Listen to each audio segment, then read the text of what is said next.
Cedric Stone. Las despedidas 1. Cambridge, Inglaterra, 1945. Había prometido a su madre que se reuniría con ellos en Cambridge. Fue casi un alivio tener un objetivo pautado, comprar los billetes de tren, ir a la estación, intentar dormir en el vagón, y también que su llegada fuese un motivo de alegría para su familia, que lo recibió en el andén entre besos, abrazos y «Estás muy delgado, Cedric». Él se dejó hacer, pero tan solo porque estaba demasiado impactado para reaccionar, porque Amy era una joven de 14 años y Julie, en cambio, había envejecido décadas. Las mejillas sonrosadas y el aspecto saludable de su hermana contrastaban con el rostro más deteriorado de la madre. Las dos vestían como mujeres de ciudad y a él le costó encajar la imagen que guardaba de ellas, la de la niña descalza que se manchaba a diario y la de Julie ordeñando o con la pala en las manos. Herbert era como lo recordaba, barbudo, con la camisa y las botas viejas, los ojillos pequeños que lo contemplaban con cautela y curiosidad, como si lo evaluase, igual que él hacía con ellos. Se acercó y le dio un abrazo largo y sentido. «Nos alegra tenerte de vuelta», le susurró. «Tenemos mucho que contarte y enseñarte». Entusiasmada, Amy lo asió del brazo y dijo: «Sí, te hemos preparado una habitación y esta noche iremos a cenar a un sitio especial, ¿verdad, mamá? Mañana podríamos ir al cine y pasado al teatro», propuso Julie. «Con calma, no lo agobiemos», intervino Herbert. «Dejemos que se adapte. Necesitará un tiempo para volver a ser el mismo». «Cierto», Julie asintió. No solo parecía mayor, pensó Cedric, sino también un poco desubicada, a medio camino entre la tristeza y la euforia. Puede que su vida durante los últimos años hubiese sido justo así: un hijo muerto, un hijo que había vuelto, un marido muerto, un marido que no esperaba, una casa muerta, una ciudad nueva. Aquella noche, tras la copiosa cena en la que él se sintió mareado y en la que se habló de todo menos de la guerra, Herbert y Cedric se encontraron a solas en el salón de la casa. Ya era tarde, de madrugada. Ninguno de los dos podía conciliar el sueño. Herbert le sirvió una copa y se sentó cerca. No hablaron durante un buen rato. Fue el mejor silencio que Cedric recordaba de los últimos años, espeso y significativo, pero no incómodo. Herbert entendía, lo entendía todo. «Te llevará tiempo volver». «¿Volver? ¿Al mundo real?» «¿Qué no es real?» «Ya, pero sabes a lo que me refiero». Herbert dio un trago y luego, pensativo, se frotó la barba. «¿Pudiste encontrar a Jane?» «Sí y no». Cedric se terminó la copa. «Chico, la vida cambia todos los días». Cedric había cumplido 28 años meses atrás y se sentía hombre, viejo, carne sin más, perdido o extraño, pero no un chico. Por eso le gustó que lo llamase así. Miró el fondo vacío de su vaso y dudó sobre si servirse más o dejarlo estar. Ganó la segunda opción y se puso en pie. Lanzó un suspiro largo. «Buenas noches, Herbert». El hombre asintió y él salió.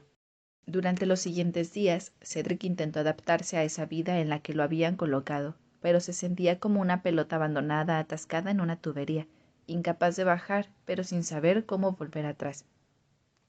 El problema era que no estaba solo. Su madre y su hermana se desvivían para intentar hacerlo feliz, proponían planes, le pedían que las acompañase de compras para que saliese de la casa o lo mandaban a hacer recados a todas horas. Iba a por el pan y al volver recordaban que faltaba mantequilla, y al volver que se habían quedado sin azúcar, y al volver cualquier otra cosa. Al principio, Cedric intentó complacerlas, aunque se marease en la calle y las náuseas le pusiesen el estómago al revés. Pero tras las primeras semanas empezó a negarse y permanecía la mayor parte del día encerrado en su habitación. Quería dormir todo el tiempo, le dolía la cabeza, lo perseguían los horrores de los últimos años y el llanto de aquel bebé. Cedric nunca había visto a Jane acunando a un niño, pero en su mente la escena era muy nítida. A través de la ventana solía contemplar durante horas el trozo de calle que de pronto era su mundo. Había una lechería, 2 viviendas y una puerta que bien podrían ser un almacén. Veía a la gente entrar y salir del establecimiento a primera hora de la mañana, poco después de que llegase el camión. Conforme los días fueron quedando atrás, se dio cuenta de que Cambridge era un folio en blanco. Se convenció de que el vacío tenía que ver con aquel lugar, y no con él, porque lo aterrorizaba la palabra desarraigo, ese no ser en ningún sitio. Por eso decidió que debía irse cuanto antes. Recogió sus pertenencias, la ropa que había comprado allí y un par de libros. La madre cortaba verduras en la cocina. Lo miró por encima del hombro y, por su expresión de dolor, Cedric supo que había entendido sin palabras lo inevitable. «¿Qué piensas hacer?» «Quiero volver a casa». «Esta ahora es nuestra casa». «No la mía», dijo él. Julia asintió un par de veces, como si hablase consigo misma. Cogió un trapo y se limpió las manos. Después se acercó a su hijo. La forma en la que le acarició la mejilla fue apenas un roce. Cedric no se movió ni dejó de mirarla a los ojos. «Despídete de tu hermana como es debido antes de irte. Herbert tiene las llaves. Hace mucho que no vamos, no sé en qué estado estará la casa. Escríbeme a menudo». «Lo haré. Ven». Cedric la estrechó contra él en un abrazo rápido e incómodo. Le resultó raro tocar el cuerpo de la madre, ese cuerpo donde había vivido durante meses, que lo había alumbrado y lo había alimentado. Casi fue liberador soltarla. Se marchó antes del anochecer. Cedric Stone, Las despedidas 2.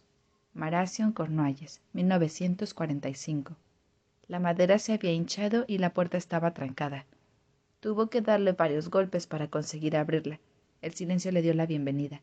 Era un silencio que no reconocía, pero le pareció mejor que el ruido de la ciudad. Olía a humedad y a cerrado, y algo rancio que no supo identificar. La mesa de la cocina seguía allí, impasible, a la espera de que alguien pusiese un plato encima. Cedric recorrió la casa, pasó de largo la habitación de su hermano y entró en la suya. Lo recibieron los libros apilados por todas partes, la sencilla cama, la caja de latón que contenía recuerdos y donde él había guardado el anillo del padre que había querido darle a John la última noche que se habían visto. Salió. Fuera, las macetas bajo las ventanas estaban vacías y se había secado la clemátide que años atrás trepaba por la pared. El abandono había dejado su huella en las paredes, en los frutos de los árboles que se pudrían en el suelo y en la hierba que crecía alta hasta donde alcanzaba la vista. La primera semana no hizo nada. Se acercó al pueblo para comprar comida y varias botellas. Luego se limitó a beber, fumar y dormir. Adelgazó más. Cuando cogió unos pantalones viejos que encontró en el armario, tuvo que hacerle 2 agujeros al cinturón para que no se le cayeran. El dolor de cabeza era leve pero constante, como si fuese una peca o una mancha, algo que llevaba encima. Un día, tumbado mientras miraba las nubes, le dio por arrancar un puñado de malas hierbas y ya no pudo parar. Le gustó la sensación, tirar y sacar y lanzar y vuelta a empezar. Lo estuvo haciendo con las manos hasta que el dolor de las heridas se volvió insoportable. Entonces se las vendó, se puso unos guantes encima y buscó la azada. Los días adquirieron solidez. Cedric tenía un propósito y comprobó que si estaba concentrado en el trabajo, pensaba menos en todo lo demás. Estableció una rutina. Se levantaba temprano, hacía café, retomaba las tareas, limpiar los establos vacíos, cortar leña, arreglar los desperfectos de la casa, labrar el campo. Paraba para comer y volvía a la carga hasta que el zumbido de los mosquitos lo rodeaba al anochecer. En algunas ocasiones iba a la taberna del pueblo, pero casi siempre prefería beber a solas. Cogía una chaqueta, se dejaba caer en la silla que había junto a la puerta de la casa, y un trago tras otro bajaba por su garganta y le calentaba el pecho. La punta encendida de su cigarro era lo único que se veía en medio de la oscuridad. Escribía a su familia y también a Milton. Arregló las goteras de una parte de la casa. Decidió comprar un gallo y varias gallinas. Preparó un trozo pequeño de tierra para plantar a principios de otoño, en cuanto el calor se disipase del todo. Como Herbert le había dado las llaves de su casa, de vez en cuando se pasaba por allí y le echaba un vistazo a la avioneta que dormía en el granero. Necesitaba cambiar algunas piezas.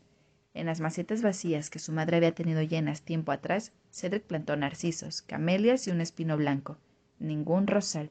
Se relacionaba lo justo con la gente del pueblo y declinaba las invitaciones de viejos conocidos.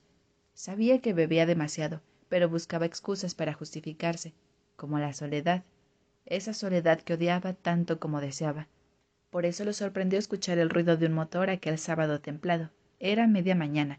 Él estaba tomándose un descanso. El cartero subía a pie y otras veces ni se molestaba en hacerlo y le dejaba las cartas en la taberna. Cedric le dio una calada al cigarro y echó el humo cuando el flamante coche paró en el camino de la entrada, y ella bajó, con su vestido, la cabeza alta, la mirada afilada. Se preguntó si estaría soñando mientras Jane avanzaba hacia él, pero no. Estaba allí, nerviosa aunque decidida. Llegó a su altura. Cedric era incapaz de moverse. ¿Tienes té? Tomaré té, gracias. Esas fueron sus primeras palabras. Cedric le sonrió sin humor y apagó el cigarro. Entró en la casa y ella lo siguió. La cocina se volvió claustrofóbica. La señorita quiere té. Señora, aclaró Jane. Solo al mirarla por encima del hombro, Cedric se dio cuenta de que estaba a punto de echarse a llorar.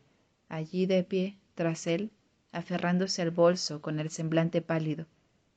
Puso la tetera al fuego. Se miraron en silencio. ¿Por qué has venido? Teníamos que hablar. Si ya no queda nada.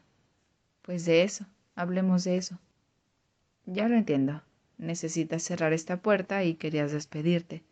Adelante. Puedes irte con la conciencia tranquila. No te detendré. Deja de ser tan cruel. Deja de mirarme así. No me digas cómo tengo que mirarte. ¿Qué te ha pasado, Cedric? Tú... ¿Vas a seguir con no eras así? La voz de él era tan agria como el sabor de las ciruelas antes de madurar. Se giró, apagó el fuego y sirvió 2 vasos de té. Los puso en la mesa. Jane se sentó en una silla y él ocupó otra, dejando un espacio prudencial entre ambos. Cedric bebió un par de tragos. El tiempo corría y el dolor de cabeza de aquel día se incrementó. Ella permanecía impasible, ahí mirándolo como si no fuese una tortura cada minuto que pasaban juntos. Cedric tomó aire. Te escribí. Las cartas no llegaron. Lo sé, pero te escribí. Cedric, le tembló la voz. Cada letra, cada palabra, cada frase perdida, quién sabe dónde, mientras seguías adelante con tu vida, y yo intentaba regresar. Te dieron por muerto. Pero no lo estaba. Alterado se puso en pie. Me escribió tu compañero Hank. En la carta decía que el avión estalló en llamas, que volabas demasiado bajo como para poder saltar, que no regresaste. A Cedric se le escapó una risa áspera. Recordó la niebla, los jirones cada vez más densos que ese día habían entorpecido el objetivo de la misión al sobrevolar Francia. Nadie lo vio saltar de aquel avión. No es justo, masculló. Tienes razón, no lo es. Jane también se levantó y tardó unos segundos en dejar salir las palabras. Pero no eres el único que ha sufrido. No tienes ni idea, Jane. Algo se crispó dentro de ella ante el tono condescendiente de Cedric. En lugar de aminorarse, fue hacia él llena de cólera e indignación. Esto no es una competición. Tan solo te pido que tengas el valor de mirarme a los ojos y ponerte en mi piel, gritó. Te perdí. Perdí a mis amigas. Perdí mi hogar. Me perdí a mí misma. Pasé tantos duelos que se solaparon unos con otros. Dolía. Todo. Dolía sin parar. Fue insoportable. Cuando Jane se rompió, él apartó la vista. Ella sacó un pañuelo del bolso. Lo siento, susurró Cedric. Yo también, contestó bajito. Dio un paso hacia Jane y el aire se llenó de esa electricidad que crecía cuando estaban cerca. En su cabeza, él la consolaba, le limpiaba las lágrimas y la abrazaba. La vida era un juego y podían cortar y pegar escenas, borrar otras, cambiar el orden cronológico de los hechos. Nada era relevante. En el mundo real, no podía tocarla. Yo tenía razón. Esto es un adiós. Sí, el adiós que nos merecíamos. Cedric se aproximó a ella y le rozó la mejilla con los nudillos. Fue una caricia minúscula que ninguno de los dos olvidaría. Se miraron unos instantes como se mira el pasado, con compasión y entendimiento. Después, él la dejó ir. Contuvo el aliento, le abrió la puerta y no apartó la vista de ella mientras se subía al coche. El ruido del motor se disolvió conforme el vehículo se alejaba camino abajo. Solo entonces vio que Jane no había tocado el té. Deslizó el dedo por el borde de la taza. La cogió y la vació en el fregadero. El líquido oscuro desapareció como lo había hecho ella, sin posibilidad de retorno. Margot Abbott. El regalo. Edimburgo, Escocia, 1996. Era sábado por la mañana. Margot había tardado 1 hora y media en conseguir que sus hijos se vistiesen y sacasen a pasear a Clash, entre resoplidos de Peter y preguntas de Ana, que no era capaz de responder esas horas. Mamá, ¿cuánto pesa un átomo? Cuando aparcó delante del supermercado, se sintió dichosa como si acabase de conquistar la cima de una montaña. Cogió un carrito y avanzaron por los pasillos. Mamá, ¿puedo coger galletas? De acuerdo, elige unas, dijo. Si a Ana le dejas comprar galletas, a mí me toca un paquete de gominolas, o dos si son pequeños. Peter evaluó los palitos de regaliz. Ana, sonriente, se apresuró a añadir. Claro, es lo justo, y lo compartimos. ¿Por qué solo os saléis para lo malo? Cosas de hermanos, respondieron. ¿Podemos comprar yogures? Sí, pero con azúcar. No, de esos no. ¿Y bizcochitos? No, ya has cogido las galletas, Ana. Galletas y bizcochos no son la misma cosa. A nivel nutricional, casi que sí. Margot compró tomates, pepinos y un bote de maíz. Después siguió por el pasillo de la leche y cargó varias botellas. Hizo una parada en la zona de la panadería. ¿Y una tableta de chocolate? Propuso Peter. Buena idea, exclamó Ana. Es cacao, un fruto. Proviene de la naturaleza. Seguro que es igual de sano que una bolsa de zanahorias. Ya basta. A este paso acabaremos a mediodía. ¿Y si compramos una pizza para comer? Si lleva brócoli, sí. Margot sonrió. ¡Buah! ¡Pero qué asco! Ana fingió que iba a vomitar. Una pizza con brócoli, o con coliflor, o con berenjena, o con judías, o con habas, o con... Ya está entrando en bucle. Peter resopló. Esquivó el pasillo de la carne porque Ana se ponía histérica cada vez que pasaban por delante, pese a que luego no tenía reparos en comerse una hamburguesa. Cogió unos botes de encurtidos y se demoró unos instantes mientras repasaba la lista de la compra. Mamá, no, Peter, no puedes coger lo que sea que vayas a pedir. Es que estaba pensando... 2 paquetes de gominolas son suficientes. Pensaba que deberíamos ir a Londres a buscar a Jane. Faltó poco para que el tarro de pepinillos se le cayese al suelo. Margot procesó las palabras mientras Peter esperaba expectante. Había una feroz determinación en su mirada, y ella evitó reírse para no herir sus sentimientos. Días atrás, Peter y Nico habían buscado sin éxito información en la biblioteca. Al tener en la mano todas las piezas del rompecabezas, Margot le había contado el resto de la historia a su hijo, que se había quedado desencantado. En cierto modo, era la prueba de que seguía albergando una inocencia que se mantenía intacta, justo la que años después solía esfumarse con los golpes de la vida. Como casi todas las historias, la de Cedric y Jane ya tenían un punto final. Eso no es posible, Peter. ¿Por qué? Resopló fuerte. Hay tantas razones que tardaría horas en enumerarlas, así que te diré solo 2. No es asunto nuestro y, además, no podemos permitirnos un viaje a Londres. Pero Cedric es tu amigo, debería importarte. Y me importa mucho más de lo que piensas. Podemos ir en coche, no son tantas horas. ¿Y quién paga el alojamiento? Dormiríamos en un albergue. Peter, cariño, no. Lo siento. Mamá, se está muriendo. Lo sé, apretó la boca. Si podemos hacer algo. Miró a su madre indignado. No tenemos mucho tiempo, y si te arrepientes cuando sea demasiado tarde. No me pongas en esa tesitura, no es justo. Tú siempre dices que nada es justo. Toma, coge 2 tarros de pepinillos. Peter la miró decepcionado antes de obedecer. Volvieron a casa y bajaron a compra del coche, aunque Peter y Ana se escaquearon en cuanto acabaron de guardar los congelados. Margot renunció a ganar aquella batalla y, acompañada por Clash, metió en la nevera y en la despensa lo que quedaba. Estaba dejando un paquete de macarrones cuando llamaron al timbre. Pensó que sería Eleanor. Sin embargo, al abrir la puerta se encontró con un hombre que cargaba una caja grande. Le preguntó si era Margot Abbott y ella sintió. Pues esto es para usted. Tiene que firmar el albarán. Pero ella vaciló. Yo no he pedido nada. A mí no me mire, se encogió de hombros. Margot firmó y cogió la caja que pesaba bastante. En la cocina ocupaba la mitad de la mesa. Tiró del precinto, la abrió y ahogó una exclamación de sorpresa. Metió las manos, la sacó con cuidado y empujó el envoltorio de cartón al suelo. Era preciosa, absolutamente preciosa. Con los ojos húmedos, deslizó la punta del dedo por la viga de madera del diminuto porche y subió hasta el tejado de 2 aguas. Luego bajó otra vez por el otro lado para recorrer las estancias con algunos muebles, el baño, el salón, el dormitorio, la cocina. Si existían casas de muñecas más bonitas que aquella, a Margot le traía sin cuidado. Era imposible que pudiese tener ojos para ninguna otra. Había un sobre pequeño en un lateral. Dentro encontró la nota doblada.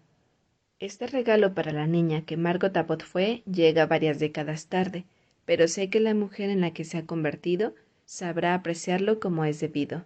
C.S. Peter llegó arrastrando los pies. Mamá, ¿qué es esa cosa? Un regalo, susurró. ¿Y quién lo manda? Cedric Stone. ¿Para Ana?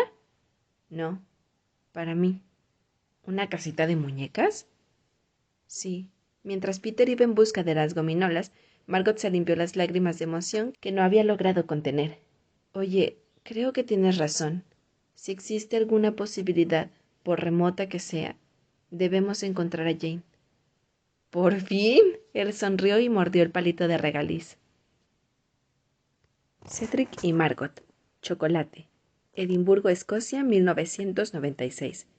Era tarde cuando Graham le abrió la puerta y se hizo a un lado para dejarla pasar. En la casa reinaba el silencio. Él apenas la miró antes de dirigirse hacia la cocina, con Margot pisándole los talones, aunque lo más sensato hubiese sido subir a la habitación de Cedric sin desviarse del camino. Se dijo que la situación era insostenible e incómoda, que debían limar asperezas como adultos, que claro que podrían ser amigos. «Así que hablaste con tu padre». «Sí». Graham se mostró cauto. «¿Habéis estado trabajando juntos?» «Sí». Abrió la nevera de un tirón. «¿Y le contaste lo del divorcio?» «Sí», repitió Graham seco. «Tengo la impresión de que podría preguntarte cualquier cosa, y tú te limitarías a responder sí, fuese lo que fuese», bromeó Margot nerviosa. Él negó con la cabeza, reacio a seguirle el juego. Sacó una botella de leche de la nevera y luego señaló la cazuela que estaba sobre la encimera de mármol. «Hay sopa de puerros para cenar». «¿Más sopa? Tu padre la odia. Cada vez le cuesta más masticar». «Lo sé, pero quizá podríamos pensar en otra cosa más apetitosa». Margot se mordió el labio. «Un bizcocho mojado con leche o un chocolate caliente, si me das permiso. No quiero tener ningún conflicto con tu hermana. Sé que se ha tomado la molestia de hablar con un nutricionista y diseñar el menú». En los ojos de Graham había una honda tristeza. «El tiempo se agota. Que coma lo que desee». «De acuerdo». Margot tragó saliva. «¿Necesitas algo más?» «No, gracias, Graham». Él no se molestó en darle las buenas noches antes de salir de la cocina, vaso de leche en mano, y dejarla a solas con la sopa de puerros.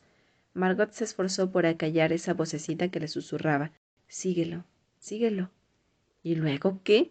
Nunca había visto su habitación, que era la última de la segunda planta, pero había imaginado cómo sería, con toda su ropa colgada e inmaculada en el armario, quizá dividida por colores, la mesilla ordenada, los utensilios del baño elegidos de forma minuciosa. Y la cama. La visualizaba en el centro, lo suficientemente grande para 2 personas, unas sábanas blancas, y él allí. Margot lanzó un suspiro y sacudió la cabeza. Buscó en la despensa y cogió un tarro de crema de chocolate. Lo puso en una bandeja, junto a la sopa y un vaso de agua fresca. Después subió las escaleras. Cuando entró en la habitación, vio que había alguien con él. Era una mujer, la misma mujer de mirada serena que un día había aparecido en el hospital, justo cuando ya estaba a punto de marcharse. Llevaba un vestido gris de manga larga y unos zapatos negros, con una hebilla plateada alrededor del tobillo. Estaba poniéndose una gabardina mientras se dirigía a Cedric en un tono que sonaba a cariñosa reprimenda.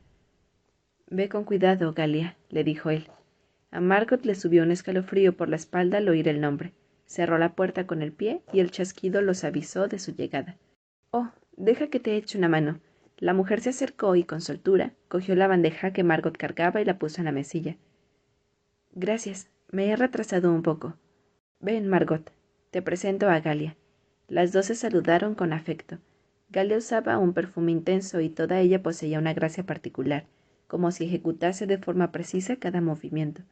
Margot se amonestó por no haberse puesto algo más estiloso que unas mallas negras y una sudadera de Tom y Jerry que pedía a gritos la jubilación.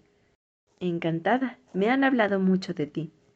«Espero que cosas buenas», dijo Margot. «No lo dudes. Todos en esta familia somos conscientes de que no es nada fácil cuidar de este hombre testarudo». Miró a Cedric con un deje de diversión, y luego se acercó hasta él y se inclinó para darle un beso rápido en la frente. «Volveré mañana».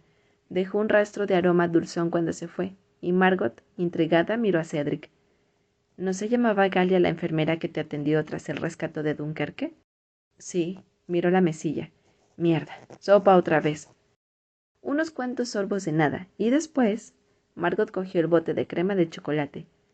¿Has arriesgado tu vida para traerme eso? Podría decirse que sí. Graham lo permitió.